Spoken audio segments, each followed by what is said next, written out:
Have a nice time to all. Today let us study about Fermat's theorem. Let P be a prime and let P doesn't divides A. Then A raised to P minus 1 congruent to 1 mod P. For example, if we take the prime P as 3 and the integer A as, for example, 8, here we may note that the prime P, that is 3, doesn't divides 8. 8 is not a multiple of 3. Then by the theorem, A raised to P minus 1, that is 8 raised to P minus 1 is 2, is congruent to 1 mod P, that is 1 mod 3. Here 8 square is 64, 64 minus 1 equal to 63, which is a multiple of 3. So this relation is correct. So let us prove the theorem. First we consider P minus 1 positive multiples of A. Positive multiples means 1 into A, 2 into A, etc. P minus 1 into A. First P minus 1 positive multiples of A. None of these integers are congruent to 0 modulo P. An integer, for example, R into A, congruent to 0 mod P means that R into A is a multiple of P, or in other words, when R into A when is divided by P, the remainder equal to 0. So R into A congruent to 0 mod P means that R into A is a multiple of P. Here it is given that small a is not a multiple of P because P doesn't divides A, and also 1, 2, etc. P minus 1 are also integers which are not multiples of P. So we can conclude that these integers 1 into A, 2 into A, etc. P minus 1 into A are not congruent to 0 modulo P. Also, all these integers are mutually incongruent modulo P. That is, if we take two integers from the list, say R into A and S into A, they are mutually incongruent modulo P. That is, R into A is not congruent to S into A mod P. In other words, R into A and S into A leaves different remainders when divided by P. So let us prove that claim first. For that we consider R into A is congruent to S into A mod P and we will arrive at a contradiction. If R into A congruent to S into A mod P, we can cancel this A from this congruence because GCD of A and P equal to 1. So we cancel A from the congruence here and we may write R is congruent to S mod P. But it is impossible because R and S are integers between 1 and P minus 1. And R minus S is strictly less than P. And here it is given that R minus S is a multiple of P. This is possible only if R and S are equal. But we take R as strictly less than S. R and S are two distinct integers between 1 and P minus 1. So R and S cannot be equal and R minus S cannot be a multiple of P because R minus S is an integer which is strictly less than P. Therefore, this is a contradiction. R minus S cannot be a multiple of P. Therefore, we can conclude that the integers in this list 1 into A, 2 into A, etc. P minus 1 into A are mutually incongruent modulo P. Or in other words, 1 into A, 2 into A, etc. P minus 1 into A leaves different remainders when divided by P. All these integers are mutually incongruent modulo P means that they leaves different remainders when these integers are divided by P.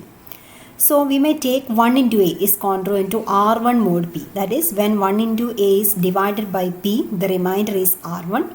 When 2 into A is divided by P, the remainder is R2, etc. When P minus 1 into A is divided by P, the remainder is R P minus 1. So we get P minus 1 congruences here. And we may conclude that this remainders R1, R2, etc. R P minus 1 are all different. Now, R1, R2, etc. R P minus 1 are remainders obtained when these integers are divided by the number P. Which are the possible remainders obtained when a number is divided by P? The remainders are 0, 1, 2, etc. P minus 1. But we already stated that none of these remainders can be 0. So the possible remainders are 1, 2, etc. P minus 1. So these remainders R1, R2, etc. R P minus 1 are exactly the integers 1, 2, etc. P minus 1 in some order. Now we can multiply all these congruences. P minus 1 congruences are there here. So 1 into A into 2 into A into etc. P minus 1 into A is congruent to right hand side is R1 into R2 into etc. R P minus 1 mod P. So we have 1 into 2 into etc. P minus 1 into, here we are multiplying A P minus 1 times. So we have A raised to P minus 1 congruent to these integers R1, R2 etc. R P minus 1 are exactly 1 to etc. P minus 1 in some order. So when we multiply, there is no importance to the order, and we may write R1 into R2 into etc. R P minus 1 is equal to 1 into 2 into etc. P minus 1 mod P. Now we can cancel the common factor 1 into 2 into etc. P minus 1 from both sides of the congruence, because the greatest common divisor of P minus 1 factorial and P is equal to 1. P minus 1 factorial means 1 into 2 into etc. P minus 1. And the greatest common divisor of this P minus 1 factorial and P equal to 1. So when cancelling P minus 1 factorial from both sides of this congruence, we get A raised to P minus 1 is congruent to 1 mod P. So if P is a prime and A is an integer which is not a multiple of P, then A raised to P minus 1 is congruent to 1 mod P. Or when we divide A raised to P minus 1 with P, the remainder will be 1. So this is Fermat's theorem. Here we have a corollary to the theorem. If P is a prime, then A raised to P is congruent to A mod P for any integer A. In Fermat's theorem, we proved that if P is a prime and A is any integer such that A is not a multiple of P, then A raised to P minus 1 is congruent to 1 mod P. So that was Fermat's theorem. Here the corollary is for any integer A. We have the result. If P is a prime, A raised to P is congruent to A mod P. So if we consider the case when P doesn't divides A, then we can directly use the Fermat's theorem here. Here P is a prime and P doesn't divides A, then by Fermat's theorem, A raised to P minus 1 is congruent to 1 mod P. A raised to P minus 1 is congruent to 1 mod P. So we multiply A to both sides of this incongruence. So we have A raised to P minus 1 into A is congruent to A mod P. That is A raised to P is congruent to A mod P. That is A raised to P is congruent to A mod P. So that was the result. In the case 2, if P divides A, then A is a multiple of P. That is A raised to P is also a multiple of P. And when A raised to P is divided by P, the remainder will be 0. So we have A raised to P is congruent to 0 mod P. Similarly, A when divided by P, also the remainder will be 0. So we have A congruent to 0 mod P. These two congruences implies that A raised to P and A both leave same reminders when divided by P. So we have A raised to P is congruent to A mod P. So in both the cases, whether P doesn't divides A or if P divides A, we have A raised to P congruent to A mod P if A is any integer and P is a prime. Now let us prove the lemma. If P and Q are distinct primes with A raised to P congruent to A mod Q and A raised to Q congruent to A mod P, then A raised to P into Q congruent to A mod P into Q. So let us prove the lemma. By the above corollary, we have A raised to P is congruent to A mod P for any integer A and P is any prime. Here P and Q are distinct primes. So we will take the prime P and we consider the integer A raised to Q. A raised to Q is a particular integer and P is a prime. So using this corollary, we can write A raised to Q raised to P is congruent to A raised to Q mod P. Here we consider A raised to Q in the place of A. So this congruence gives A raised to P into Q is congruent to A raised to Q mod P. But it is given that, in the hypothesis it is given that A raised to Q is congruent to A mod P. Here it is. So we can combine these two congruences together and this implies that A raised to P into Q is congruent to A mod P. Or in other words, P divides A raised to PQ minus A. Similarly, we can show that the prime q also divides a raised to pq minus a. Now we will use the result that we studied during the divisibility properties of integers. We have the result: if a divides c and b divides c and GCD of a and b equal to 1, then a into b divides c. So you will use that result here. Here p divides a raised to pq minus a. Q also divides a raised to pq minus a. So here p and q are two distinct primes. So the GCD of p and q equal to 1. So we will use the result here and we may conclude that p into q divides a raised to pq minus a. Or in other words, a raised to pq minus a is congruent to 0 mod pq. That is, a raised to pq is congruent to a mod pq. So if p and q are two distinct primes and a is any integer, then if a raised to p congruent to a mod q and a raised to q congruent to a mod p, then this implies that a raised to pq congruent to a mod pq. Now let us apply Fermat's theorem to solve some problems involving congruences. First problem is, if GCD of a and 35 equal to 1, show that a raised to 12 is congruent to 1 mod 35. Here we may note that the integer 35 equal to 5 into 7, where 5 and 7 are primes. So we may apply Fermat's theorem here. It is given that GCD of a and 35 equal to 1. That is, the greatest common divisor of a and 35 equal to 1. Therefore, we may conclude that GCD of a and 5 equal to 1 and GCD of a and 7 equal to 1. That is, the prime 5 doesn't divides a and the prime 7 doesn't divides a. If 5 divides a, then a is a multiple of 5. Then the GCD cannot be 1. So we have 5 doesn't divides a and 7 also doesn't divides a. So by Fermat's theorem, we may conclude that a raised to p minus 1 is congruent to 1 mod p. If p is a prime and a is any integer such that p doesn't divides a. So we have a raised to p minus 1, that is a raised to 4 is congruent to 1 mod 5.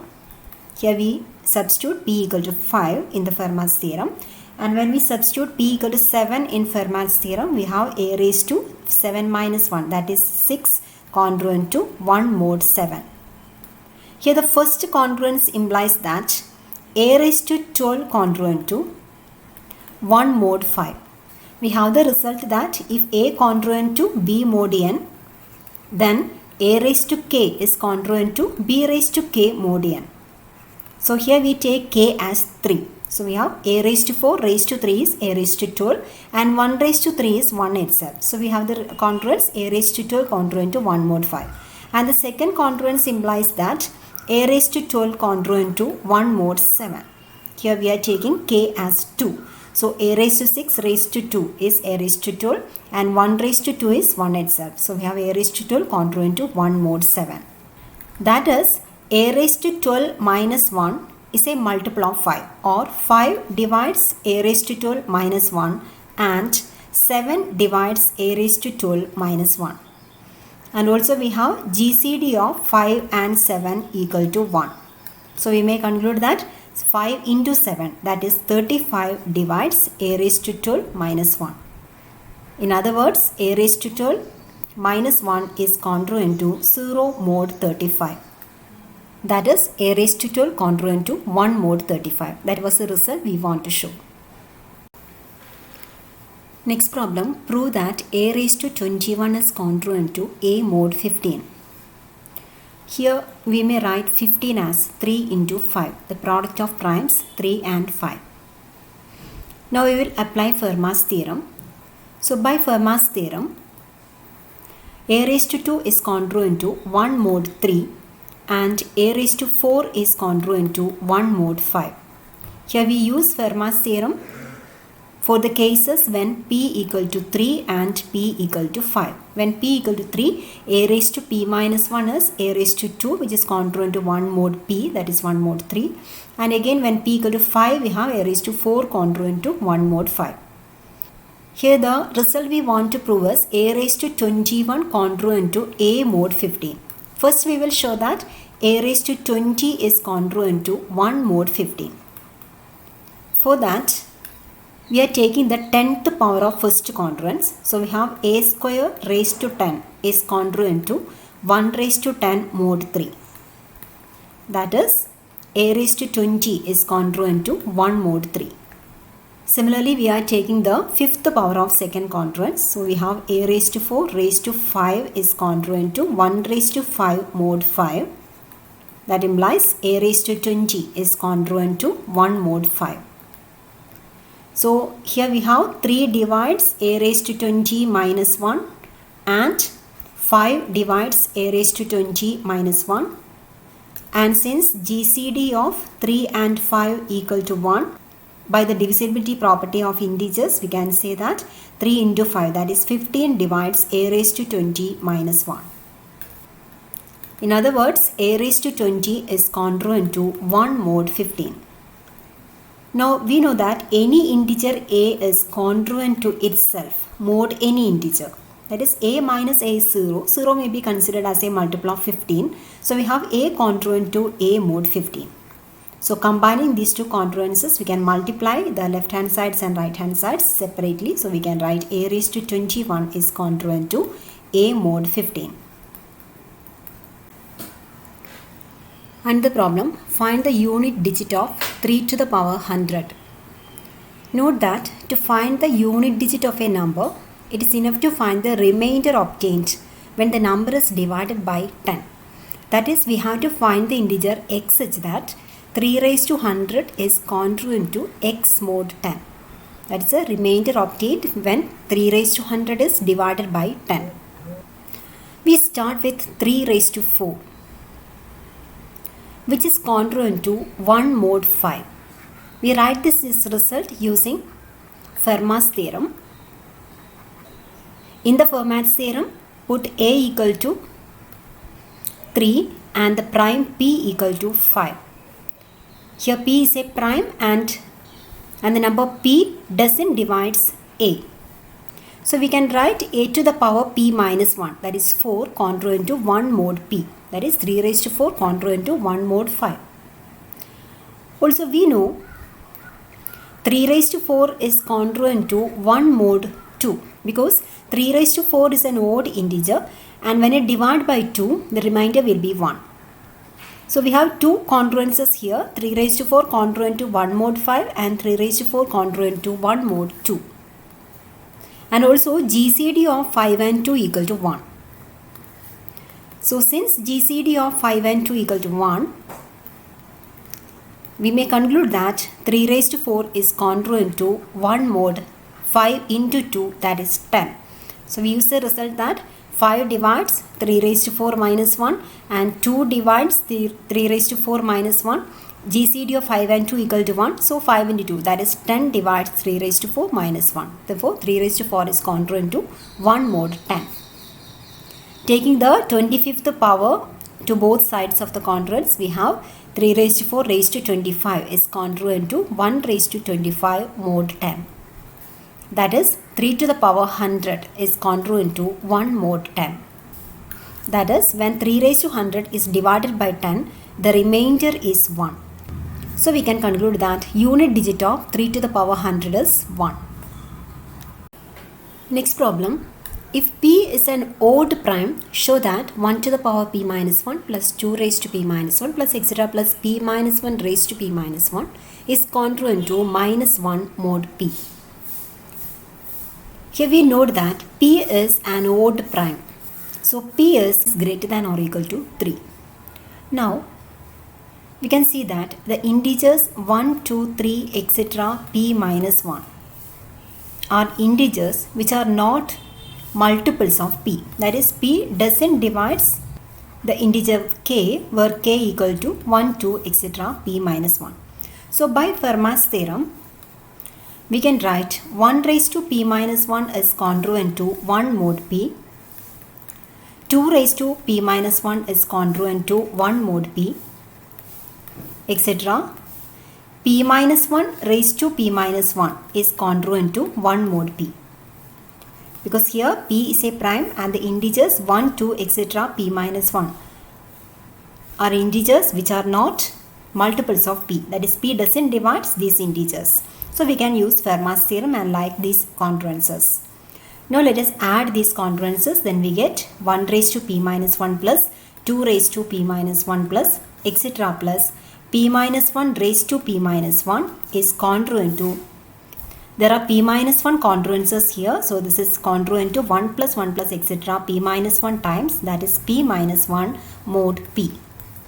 Now we will use the result of congruences, that if A congruent to B mod n, then this is equivalent to writing A congruent to B minus n mod n. Using that relation, we can write this is congruent to P minus 1 minus P mod P. That is, this is congruent to minus 1 mod P. So we have 1 raised to p minus 1 plus 2 raised to p minus 1 plus etc. plus p minus 1 raised to p minus 1 is congruent to minus 1 mod p. P is an odd prime. Show that 1 raised to p plus 2 raised to p plus etc. plus p minus 1 raised to p is congruent to 0 mod p. If p is a prime, we have a raised to p congruent to a mod p for any integer a. This was a corollary to our Fermat's theorem. So we put a equal to 1, 2, etc. p minus 1 here. Then we get p minus 1 congruences. 1 raised to p congruent to 1 mod p, 2 raised to p congruent to 2 mod p, etc. p minus 1 raised to p congruent to p minus 1 mod p. Now we add these p minus 1 congruences. Then we get 1 raised to p plus 2 raised to p plus etc. plus p minus 1 raised to p is congruent to 1 plus 2 plus etc. plus p minus 1 mod p. So the right hand side 1 plus 2 plus etc. plus p minus 1 is the sum of first p minus 1 natural numbers. So the formula is p minus 1 into p minus 1 plus 1, that is p by 2. Sum of first n natural numbers is n into n plus 1 by 2. So here p minus 1 into p minus 1 plus 1 is p divided by 2 mod p. It is given that p is an odd prime. Since p is an odd prime, p is greater than or equal to 3 and p minus 1 is even. Since p is odd, p minus 1 is clearly even. So p minus 1 by 2 is an integer. Therefore here p minus 1 by 2 is an integer and this right hand side p minus 1 by 2 into p is a multiple of p. Therefore when this right hand side is divided by p, the remainder will be 0. So we can conclude that 1 raised to p plus 2 raised to p plus etc. plus p minus 1 raised to p is congruent to 0 mod p. This was the result we want to show.